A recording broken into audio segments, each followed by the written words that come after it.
Okay, guys, today's weigh-in. What's up? It's your boy, Racy Boy. Get ready to hear my weigh-in, okay?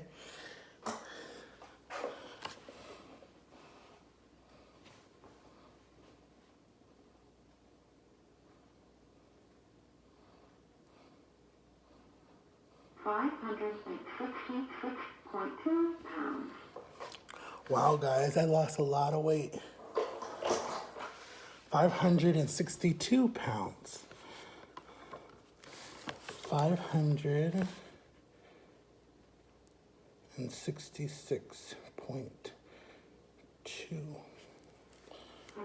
Goodbye.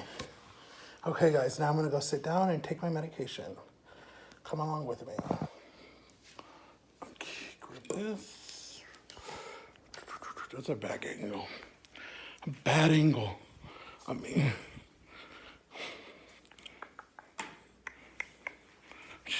I'm going to take my pills if I have no water. Okay. So, guys, I lost more weight. I was 568 yesterday. Now I'm 566. 566. Right? Yeah, I think that's what I wrote down. So, and today is Friday. I'm so excited. Not really. I don't have any plans this weekend. I have no life. So today I go to my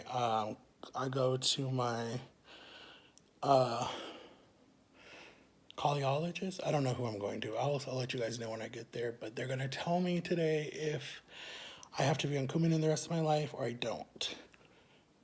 But they seriously doubt it because they're like, if it was genetics, a blood clot would have popped up years ago in my life. So hopefully not. So I'll let you guys know when I'm gone, when I leave, okay? Bye. Doctor's office. This is the doctor's office. And I'm now just waiting. This is the hospital I was at across the street. So now we're just gonna go in here and we're going to check in. So you guys are gonna come with me.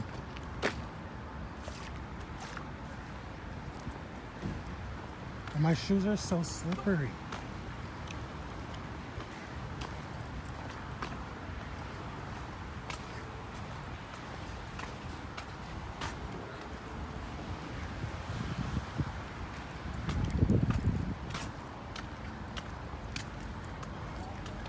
Good morning. Good morning.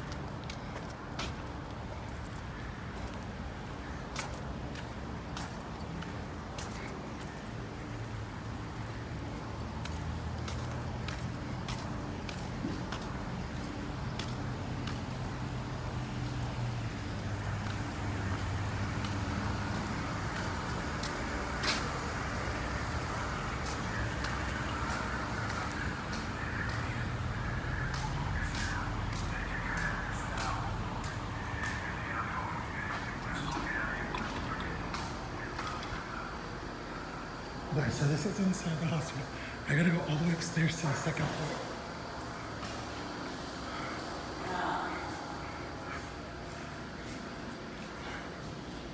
Now I'm waiting for the elevator.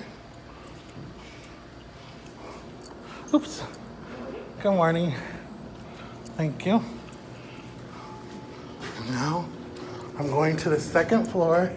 You guys, I got stuck in an elevator years ago when I was in high school.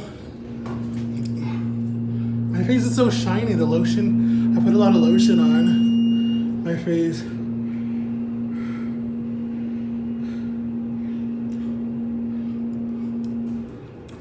Okay. Now, we're outside. And let me show you the little edge that I was talking about. There's a... Here's my mom coming in. Mom, I'm up here. I'm so wrong. Oh.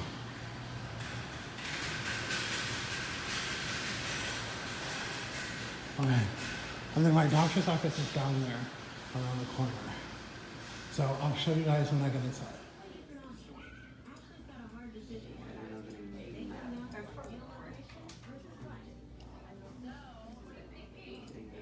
Okay, guys, what's up? It's your boy. I'm back. Okay, so anyways, guys, so Okay, so she's running in to do this good deed for someone, you know. It's a good thing. It's a good thing to help people that are in need. I do not doubt that. So it went good. The appointment went really good. He said that like everything was negative, all the blood tests that he did. He's going to help me get approved for surgery because I have all this clearances that I have to do of all these different doctors. So I have to like see this doctor, see that doctor. So basically my whole month of August, I'm just seeing doctors after doctors after doctors. And like, I'm like, oh my God. And then I have to do blood work after blood work after blood work. But I'm not complaining because I'm excited, guys. I'm so excited. I know my channel has been a little boring. I know it's a dud. I know it's not like all the other big YouTubers that put out like really good content. But I just don't live a fun life. Like that's not my life. Like I have to be completely 100% honest with you guys. I don't live a fun life. I have been cooped up in my house for the last 8 years, 9 years, like cooped up in my house, just doing nothing, like going out for a little few hours with my best friend and coming home. Ever since I left my ex-girlfriend, my life was so interesting when I was with my ex-girlfriend, guys. It was so much fun. It was like, there was stuff that happened. Like we had fun. We were crazy, but we had fun. And ever since I broke up with her and just have been single, I haven't done anything that's been fun. And like, I miss it because she would get me out of the house and I would go take the bus to her house and like hang out with her all week or weekend or spend the night or whatever. And it was fun to get out of the house because before that I was working and I just kind of like, you know, just didn't care for that job anymore. So it was a good distraction, you know. And then I was like having fun with her and her son. Like we would go to the movies. We loved, like I used to be scared of horror movies like Saw and Exorcist and all those different paranormal crap movies. I was so scared of them, but she got me into it for whatever reason, because I'm like, if her son can watch it, I can watch these movies, because I'm like, he likes it. He was all into it. She was all into it. I'm over here like, oh, I don't want to look, you know, like that type of weird stuff, like scared, you know, because I didn't know if like the monster was gonna jump on me or something, even though I'm just watching a movie. So it was really cool, like just to be like accepted for who I was, and like I missed that. Like I missed that person. And then when I was in high school, I was Mr. Popular, but not like super popular, you know, like because the school that I went to was segregated. You had the blacks, you had the whites, you had the Mexicans, you had the Puerto Ricans, you had the rednecks, you had the exchange students from China, all these different countries. And then the school I went to before that, when I first moved to Florida, that school was like mostly Puerto Rican. So you had a lot of Puerto Ricans at the school, and I was friends with all the Puerto Ricans. I was friends with the basketball team, football team, whatever, and baseball team and all that different stuff. But then when we moved and I had to go to the new school because I couldn't stay at my old school because I wasn't zoned for that school, and my grandparents weren't going to let me live with them and go to school because I had like 2 more years before I graduated, and they weren't going to allow that. I don't know why. So I went with my family and I moved into the new house, and then I went to a new school, and I like had friends from all different areas of the school. And then, you know, because I did sports, and when I was in sports, you know, I did football, I did basketball, whatever. They were like really cool. And then I did do bowling, but then I stopped. And then the year that I stopped, my team went pro. And it was like, really, guys, like you couldn't just wait it until like we couldn't go pro the year before I quit. But because I was so involved, I was a church kid. I was so involved in church, youth group, everything. Like that was my life from like 17 to like 18. Or longer, yeah, until I was like 19 was like the last church thing I did. And when the church kind of turned their backs on us, like, oh, you graduated high school, you don't need to be a part of this anymore unless you're going to work here. I was like, okay, then I'll work here. But then the process just was like, it wasn't happening. So I was like, okay, whatever, forget you, I'm done. And I left. And I remember they did like a big party for us, and I didn't even go. Like for the people for the class of 2008, the church did like a big party, and I was like, screw it, I'm not gonna go. You guys want to be fake, then be fake. So I didn't go. And then I kind of went through like a rebellious stage in my life, where I was partying and I was having fun, and I was, doing stuff that I should not have been doing, and getting in trouble and stuff like that. But the one thing I can say that I was not doing was anything that was illegal. So, or anything that wasn't illegal. Well, that's not true. I was doing a few things that weren't illegal. But I was just putting on weight. And I wasn't exercising, and that was why I ended up looking like this. And then something dramatic happened. I'm not ready to share that with you guys yet until I have more of an audience, because yeah, like I want to be a big YouTuber first, because I wanted to touch and help more people. But right now I feel like it would not. So like that's going to come later down the line when I get big enough. Guys, I can taste how big I'm going to be. Like I can feel it. Like I can see it, and I want it, and I know I'm going to get it. But I can't do it without your guys' help. Like I need your guys' help the most to get the support that I need, okay? All together, guys, I've lost 53 pounds. I'm so proud of myself. From the time that I was in hospital back in May to now in August, guys. Imagine when I get to September, how much more weight I'm going to be. And then imagine when I get to like the middle of September, and then we can do the surgery. Like, there's so much that I can do, guys. Surgery will probably be the end of September, early October, because I thought it was going to be quicker, but all my appointments are spread out through the month, so it's not going to be as quick as I thought it was going to be. So it makes sense, because we just got approval from one doctor today, so now I have 2 approvals from doctors, and there's a list of 4 people, so I'm at 2 now. I have 2 more next week, then I have another one the next week, and then I have my last weigh-in with my doctor at her office. Basically, we're doing the weigh-ins at my house, but basically it's a weigh-in with the doctor.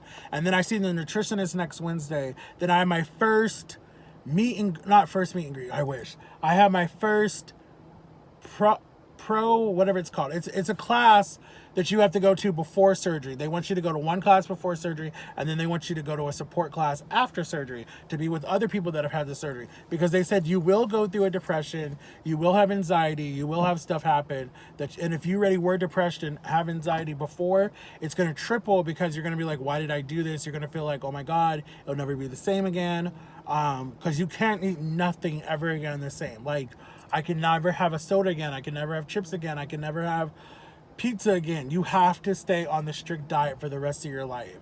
And say I live until I'm like 95, almost 100. That's gonna be my diet the rest of my life, So a lot of people start getting depressed, because they're like, oh my gosh, why did I do this to myself?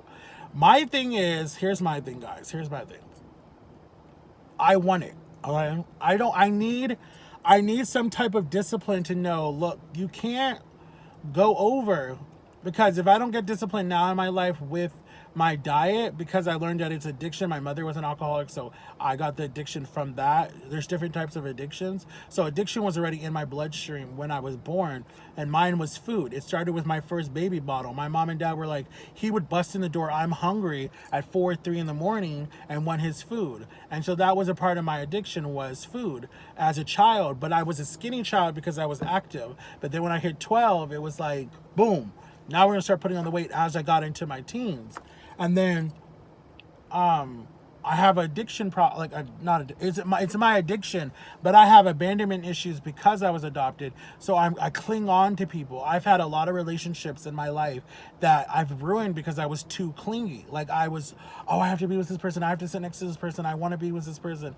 And I didn't know that it was a bad thing. It's just that's who I was, But now that I look back, I'm like, okay, I can understand why this person was like, oh my God, he's too close. He's too, like, I don't want to be your mother. Like, it wasn't that I made them be my mother, but it was like, I was very clingy. Like, I wanted to sit by you. I wanted to hang out with you. I wanted to talk to you every day. I wanted to be with you all the time. And like, people who loved me knew that that was like a sweet thing. Like, people thought, oh my God, he's so cool. He's a nice person. But then people who were like, this is weird. I don't want to be around this person. Why is he so clingy? And then, like, Yeah, so that was like kind of my situation of my life growing up was I was really needing or really clingy. And when someone hurt me, oh my God, it devastated me for like days. Like I remember my friend Brett. Okay, shout out to you, Brett. I don't know where you are, but shout out to you, bro. We had the weirdest friendship because we'd be good for like 6 months. We'd be good. And then something would happen and we'd be at each other's teeth and nail fighting. And it was just so weird. Like that was our relationship all through the time that we were, I was at that youth group. And he went to my school and he didn't live that far from my grandparents. And we were cool. But then when we hated each other, we hated each other. But I think what it was he was going through a situation. His parents divorced. I was there for him through that, and he like called me and everything the day that they divorced, and I sat down with him, and he was really hurt and he was really depressed. And then he was going through stuff in his own life, and I was just trying to be a good friend. Like if I'm your friend, I'm your friend. I ride or die with you, got your back, no matter what. Now, the Matthew back then didn't understand friendship. But the new Matthew, because of all the heartache that I've had from friends, from people that have hurt me, that I've trusted in the past, I'm ride or die. Like, I got your back. If you were like, yo, Matt, I'm coming by, we're going to go see if my cheating bleep bleep boyfriend is cheating on me or my cheating bleep bleep girlfriend is cheating on me. Come on, we're going to ride. We're going to go around the corner. We're going to look. I got you. I'm the person in the cockpit like, what? Let's go. You know, like, that's who I am. Like, and then I'm the person that, like, if you want to go off on someone, I'm going to go off on that person with you. I have no more, I have no more, there's a word for it. I forget what the word is. But I'm, like, such a different person now. Like, if you want to fight with me, let's go. Let's fight, you know? But, like, yeah, I might lose, but at least I fought you. You know, like, before I used to be like, oh, no. But, like, my best friend, Jama, she took it out of me. Like, I was this way in Ohio, but I changed when I came to Florida because I knew Florida don't play. And I was like, I don't want to get shot because of my attitude. So I was like, let me change. But now that, like, she brought this new person out of me, like, I don't take crap from nobody no more. Like, this is who I am, and this is who I'm going to be. And if you don't love me for that, then you can bounce. Like, I don't care anymore. So, like, it's very awesome of, like, my personality now is like so cool, and like people love me for who I am because I'm real. People love my YouTube channel because I'm real, because I show you what I'm going through on a daily basis, and I don't fake it and I don't sugarcoat it. And a lot of YouTubers sugarcoat it. They will act a certain way on camera, but then when you meet them in person, they're a total jerk or they're rude or they're somebody else. I can't do that. You know, and that's why I'm scared of, like, if I move to Hollywood and I be around these YouTubers, I don't want to be around fake people. I will call you out right then and there. Like, why are you different on camera than what you are in person? Like, I don't like that. Like, you don't need to be all like, oh my God, guys, what's up? What's happening? Like, you don't need to be like that. You need to just be like, yo, what's up, guys? How you doing? Like, don't be fake. I just can't stand fake people. That's one thing I do not like in my new self, who I am, I'm owning myself now to this day, 2019, who I want to be, and I don't want to be fake. That's what I'm trying to do. So I love you guys so much for watching. I'm sorry that I'm rambling. And I understand that you guys like are frustrated with me too. Someone told me that I'm the most hated person on Instagram, and I'm like, how? There's worse people on Instagram. I think it was just someone trying to hack my account. I didn't pay them no mind. But anyways, guys, let me know if you guys love me or hate me. Let me know. Let me know, should I keep going with YouTube? So anyways, I love you guys so much. Have the best day ever, and I'll see you guys tomorrow. Peace.